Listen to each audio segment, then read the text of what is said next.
আসসালামু আলাইকুম। আজকে আমরা অত্যন্ত গুরুত্বপূর্ণ একটা বিষয় নিয়ে আলোচনা করব। সেই বিষয়টি হচ্ছে পাসপোর্টের আমাদের অনেক গুরুত্বপূর্ণ বিষয় জানার থাকে। যে বিষয়গুলো আমরা কোনো জায়গায় পাই না। সো এই বিষয়গুলো নিয়ে আজকে আমরা আলোচনা করব। সো আমাদের মনে অনেকেরই কোয়েশ্চেন থাকে যে ই-পাসপোর্ট আবেদনের জন্য এমআরপি আবেদন ফর্ম ব্যবহার করা যাবে কিনা? এর উত্তর হচ্ছে না। ই-পাসপোর্টের জন্য ই-পাসপোর্ট আবেদন ফরম ব্যবহার করতে হবে। ফর্ম ডাউনলোড করতে হবে। বর্তমানে কোনো এমআরপি পাসপোর্ট করা যায় না। বর্তমানে সকল পাসপোর্টই হচ্ছে ই-পাসপোর্ট। সো আপনাকে ই-পাসপোর্ট অনলাইনের মাধ্যমে আপনাকে আবেদন করতে হবে। হ্যাঁ? কোনো আপনি সেই আগের যে ফরম, সেই ফরম আপনারা এখন ব্যবহার করতে পারবেন না। সো পরবর্তী কোয়েশ্চেনে আমরা চলে যাই। পরবর্তী কোশ্চেন হচ্ছে আমি আমার ডেলিভারি স্লিপ হারিয়েছি। এখন আমি কিভাবে আমরা পাসপোর্ট সংগ্রহ করব? আমরা যখন পাসপোর্ট আবেদন করে ফেলি তখন আমাদের একটা পাসপোর্ট অফিস থেকে ডেলিভারি স্লিপ দেয় এবং যখন আমাদের মোবাইলে মেসেজ আসে যে আমাদের পাসপোর্টটি হয়ে গিয়েছে, তখন আমাদের ওই ডেলিভারি স্লিপ নিয়ে পাসপোর্ট অফিসে যেতে হয় এবং ওই ডেলিভারি স্লিপটা দিলে তারা আমাদের পাসপোর্ট দিয়ে থাকে। যদি কোনো কারণে আমাদের পাসপোর্টটি হারিয়ে যায়, পাসপোর্টের যে ডেলিভারি স্লিপটি সেটা যদি হারিয়ে যায়, তাহলে আমাদের ফার্স্টে গিয়ে পুলিশ স্টেশনে জিডি করতে হবে। জিডি করার পরে আমরা নিম্নলিখিত পদক্ষেপগুলো অনুসরণ করতে হবে। আমাদের যে print copy, appointment copy, print সারাংশ, এটা হচ্ছে যে সামারি কপি একটাতে যখন আমরা আবেদন করি পাসপোর্টে তখন একটা সামারি কপি প্রিন্ট করে নিতে হয়। সেই কপি নিতে হবে এবং আমাদের যে এনআইডির কপি নিতে হবে এবং আমাদের ডেলিভারি স্লিপের যদি কোনো ফটোকপি আমাদের তখন রেখে দেই আমরা, সেই ফটোকপি যদি থাকে সেটা নিতে হবে। অবশ্যই জিডি কপি নিতে হবে। এই ৪ টি কপি নিয়ে আমরা পাসপোর্ট অফিসে যদি যাই, তাহলে তারা আমাদের পাসপোর্টটি দিয়ে দিবে। পরবর্তী কোয়েশ্চেনে আমরা যাই। ই-পাসপোর্ট আবেদনের জন্য সাথে করে কি ছবি নিয়ে যেতে হবে কিনা? উত্তর হচ্ছে না। আমাদের ই-পাসপোর্ট আবেদনের জন্য কোনো ছবি নিয়ে যেতে হবে না। কারণ আমাদের পাসপোর্ট আবেদনের সময় পাসপোর্ট অফিসে গিয়েই আমাদের ছবি তুলতে হবে।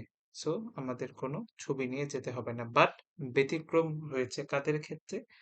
৬ বছরের নিম্নে বাচ্চাদের ক্ষেত্রে। হুম? বাচ্চাদের ৬ বছরের নিচে যদি বাচ্চা হয় তাহলে তার 3R সাইজের ছবি নিতে হবে। সেই 3R সাইজের ছবি সাথে নিয়ে যেতে হবে। এবং ১৫ বছরের নিম্নের আবেদনের ক্ষেত্রে পিতামাতার ছবি আবেদনের সাথে দাখিল করতে হবে। যখন ১৫ বছরের নিচে বয়স হবে তার সাথে কি পিতামাতার ছবি নিয়ে যেতে হবে। পাসপোর্ট অফিসে অনলাইন অ্যাপয়েন্টমেন্ট কিভাবে পেতে পারি আমরা? আবেদনকারী এই সুযোগ গ্রহণ করতে পারবেন। অনলাইন আবেদনের শেষ পর্যায়ে অ্যাপয়েন্টমেন্ট অপশন আসবে। হ্যাঁ?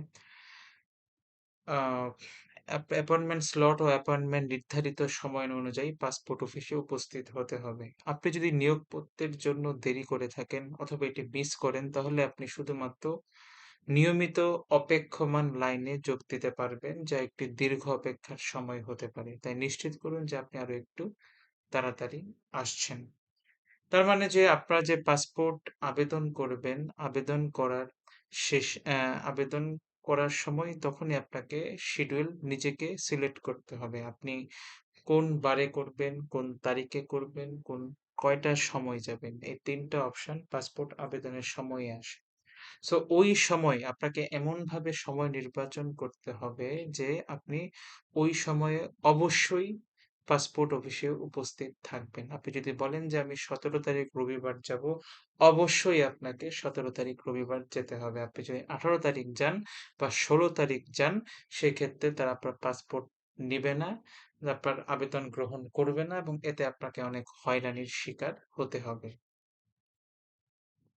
পরবর্তী ইম্পোর্টেন্ট কোয়েশ্চেন, আমি আমার অ্যাকাউন্ট মুছে ফেলেছি এবং আমার এনআইডি বা বিআরসি নাম্বার দিয়ে একটি নতুন আবেদন জমা দিতে চাই কিন্তু এটি কাজ করে না। আমি কি করতে পারি?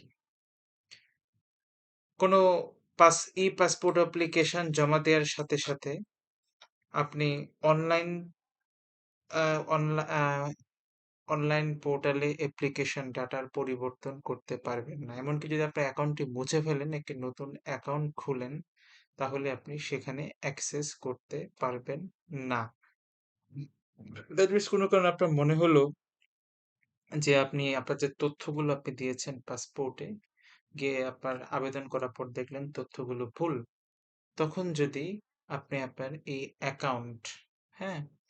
আপনি অ্যাকাউন্টের সকল আপনি দেখা গেল যে আপনার অ্যাকাউন্টটা আপনি ডিলিট করে দিলেন। আপনি যে Gmail অ্যাকাউন্টটা খুললেন ই-পাসপোর্টে সেটা আপনি ডিলিট করে দিলেন। হ্যাঁ? বা নতুন একটা Gmail থেকে আপনার সেই সেম এনআইডি দিয়ে আপনি আবেদন করলেন আবার। বাট তখন সে আবেদনটা নিবে না। কারণ অলরেডি আপনি এর আগে যে আবেদন করছেন সেটা তাদের সার্ভারে রয়ে থাকে। তো সেই ক্ষেত্রে আমাদের কি করতে হবে? হুম? সেক্ষেত্রে আমাদের কি করতে হবে? আমরা একটু দেখি। অ্যাপয়েন্টমেন্টের তারিখ এবং সময়টিতে, হুম?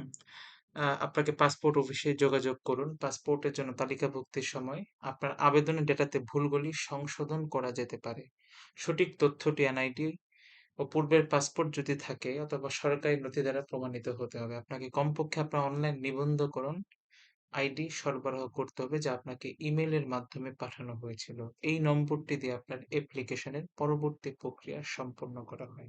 মানে আপনি যে আবেদনপত্র যে প্রিন্ট করেছেন, সেই প্রিন্টেড কপি ওখানে একটা স্ক্যান করার অপশন থাকে। ওই প্রিন্টেড কপি নিয়ে গেলেই তারা ওখান থেকে স্ক্যান করে আপনার আইডিতে ঢুকবে এবং আপনি যদি কোনো ভুল সংশোধন করতে চান, তখন তাৎক্ষণিক উনাদের বললে উনারা চাইলে এই ভুলগুলো সংশোধন করে দিতে পারে। আপনার অ্যাপয়েন্টমেন্ট নির্ধারিত সময়সূচি দেয়া না থাকলে আপনার কি করা দরকার?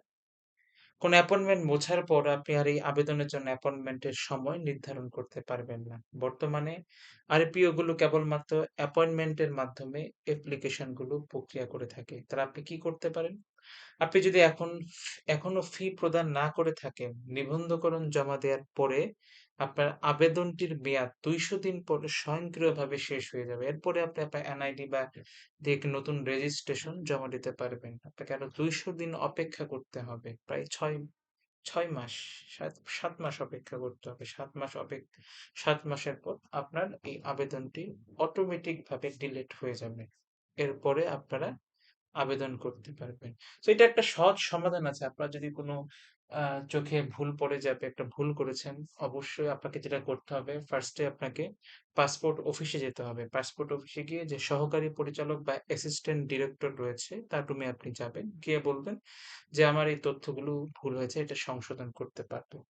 সো উনার চাইলে ওই অ্যাসিস্ট্যান্ট ডিরেক্টর বা সহকারী পরিচালক আপনার তথ্যগুলো তখনই তার নিজস্ব কম্পিউটারে সংশোধন করে দিতে পারবেন, অথবা তিনি চাইলে আপনার যে অ্যাপ্লিকেশনটা সেটা বাতিল করে দিতে পারবেন। সো এটা নিয়ে বাতিল করার পরে ২ কর্মদিবসের মধ্যে আপনার ফোনে একটা মেসেজ আসবে, কনফার্মেশন মেসেজ। সেখানে বলবে যে আপনার আ যে আবেদন করেছিলেন সে আবেদনটি বাতিল করা হবে। দেন বাতিল করার পরের দিনে আপনি চাইলে নতুনভাবে আবার আবেদন করতে পারবেন। সো এই গুরুত্বপূর্ণ বিষয়গুলো আশা করি আপনারা বিবেচনায় রাখবেন একটা পাসপোর্ট আবেদনের সময়।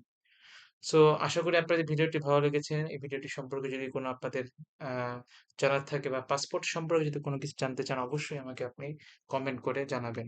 এবং ভবিষ্যতে আপনারা কি জাতীয় ভিডিও পেতে চান, অবশ্যই আমাকে জানাবেন। আশা করি আপনারা আমার চ্যানেলটি সাবস্ক্রাইব করবেন এবং আমার ভিডিওটিতে লাইক বাটনে ক্লিক দিয়ে আমার পাশে থাকবেন।